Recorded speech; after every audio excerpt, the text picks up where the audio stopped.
Chelsea Sports presents the Adrian Purtell interview. Adrian Purtell is the 2018 Albury Thunder Rugby League first grade captain coach, who has recently finished in the United Kingdom playing for the London Broncos. He is a local junior who played for the Albury Lambs and Lavington Panthers Rugby League before they rebranded as Albury Thunder, and made his NRL debut for the Canberra Raiders in round 1 of 2006 up against my team, the Sea Eagles, and in 2006 was crowned Canberra Raiders Rookie of the Year. He played for Canberra Raiders 2006-2009, then Penrith Panthers 2010-2011, and that's when he went overseas in the UK. In 2017, he played for the London Broncos, and now, back in Australia, I welcome him to this interview, Adrian Purtell.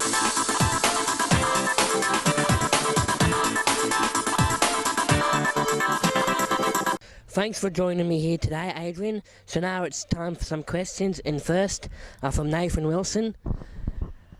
How has the town changed, and if you got so homesick when you left for the Canberra Raiders, and how you dealt with the first couple of years?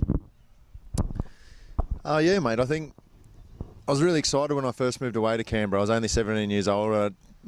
During my HSC, I did my last exam up at Queanbeyan, actually. I couldn't wait to get up there. But there were definitely times I was homesick. I think the best part of it was I went up to a great group of blokes. In the under-20s, through the whole time I was there was a lot of Riverina boys, guys that I played against in the Group 9, and they got a lot of guys down from Queensland as well. I lived in a group house with 6 blokes, and we just did everything together. So as much as I missed home and I was away from my family and friends, it was the excitement of being at a professional footy team, but the mateship that I developed with those guys really helped me through them early years, and I'm still really good mates with a lot of them now. Okay, next question is from Mitchell Goodsall from the Kundagai Tigers. Thanks for playing in our disability game on Grand Final. And his question is, what are you expecting from Group 9? Group 9's a really good competition. I think the last time I played in Group 9 was in 2002 and watched it for many years before that. The Riverina's always had very talented footballers, so I'm under no illusion it's going to be a tough competition next year.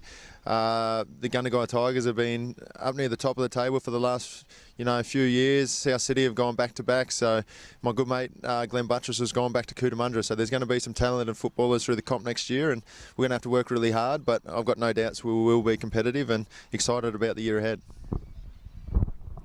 Okay, the next one is from Scott Cousins of Jaco Albury Wodonga. And he asks your top 3 career highlights and top 3 moments from your junior days. Okay, cool. That's a good question. The top 3 highlights of my professional career would have to be the first one would be my debut game. That was in 2006 against the Manly Sea Eagles. We played at Brookie on a Saturday night. I was 21. We played against a team that had Steve Menzies and Ben Kennedy. Some really talented footballers, some legends of the game that I used to just watch on TV when I was back here. We went out and won that game. So not only was my debut, we had just a really good performance and really remember that one. Playing in my first final series for the Canberra Raiders, that was up there as well. Unfortunately we lost, but we finished 7th the first year that I played. We played against a Bulldogs team. That was just too good on the night, but to feel the intensity rise for a finals occasion in the NRL was something that I'll always remember. And the last highlight would have to be captaining the Bradford Bulls when I was in the UK. So it's a very proud club who's been through some tough times in recent years, but to be able to lead a team with such a rich history was something that I'll always treasure. In the juniors, we used to play on Greenfield Park here up until I think, I was 9 or 11, and then we moved over to Bilson Park. Now they're out at Sarvis Park now. But my top 3 junior memories, the 2 of them would have to be grand finals when I was in under 6s or under 8s. That's back in the days we used to have teams. There was the Sharks, the Eagles, and the Bears would all play each other here at Greenfield Park. My sister was the coach one of the years, and all the family made banners and stuff like that. There's another one, I think we won under 11s. I was in the Steelers team there. I played with Porky Fegan and Aaron Pitson, one of my good mates, and no one thought we were going to win the comp that year, and we came out and won the comp in under 11s, and then I think it was under 14s or under 13s when I was playing for the Albury Juniors. At that stage, we only went and played the Wagga teams from under 12s on, I think it was, and we made it to the finals that year. And we had a really quality team that year with some guys, Steve Lowe, Brendan Thompson, and unfortunately we lost to a Wagga team. But again, to play in any final series is special, and that would be my top 3 junior memories. This one is from Rick O'Connell, the Thunder president. What's your biggest influence of your career? Gee, that's a really good one as well. I think, looking back on it, I've had a few. I'd have to say my parents have had a massive influence on my career, both for differing reasons. My old man is a legend of the country game, and he's travelled around country New South Wales and won comps at 4 or 5 different teams. And from a rugby league point of view, there's not much that he hasn't told me and helped me develop as a younger player to get me to where I am today. And my mum, she pretty much did everything for me. Still tries to do a lot of things for me now. Living at home at the moment makes me home cooked meals, so that's pretty good, mate. But I think those two have been massive influences on not only my life but on my career. But as a footballer, I'm probably my first captain at Canberra Raiders, Clinton Tchaikovsky.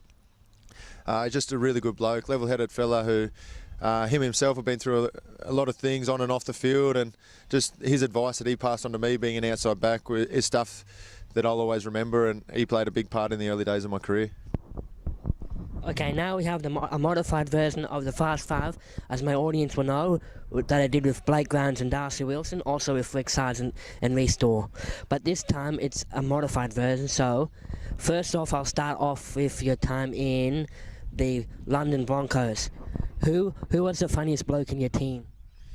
Ooh, funniest bloke in my team in the Broncos. Maybe a fella called Andy Ackers, mate. I found him quite funny. He's a bloke from up the north, so he's moved on to Toronto Wolfpack next year, so good luck to him. Number 2, who in that team was a hit with the ladies?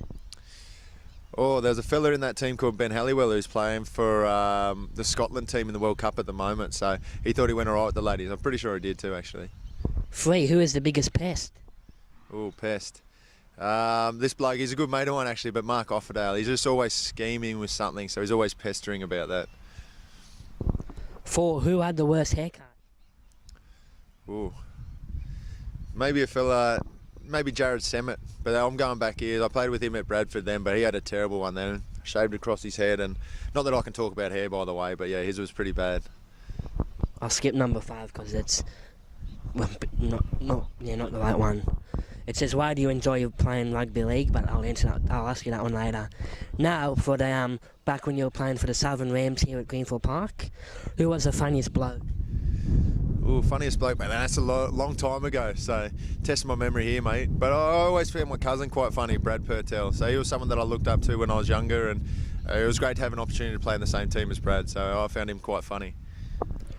Who in that team thought they were hit with the ladies? Yeah, probably Brad Purtell, to be quite honest. Maybe that's why I found him funny. Biggest pest? Pest. I might give it to Brett Nicholson, only because he's over there, mate. So he was a pest back then, I'll say. Probably still a pest now, anyway. I think he is, actually. But he barracks for the best team in the comp, NRL comp, the Manly Sea Eagles. And who had the worst haircut?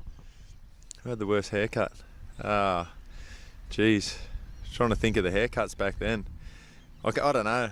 I'll just give it to Steve Meredith just because I know that I think he had probably the stock standard gel spiked hair, but I know that he can have a good laugh, so I'll just go with Steve. Now 5, why do you enjoy playing rugby league?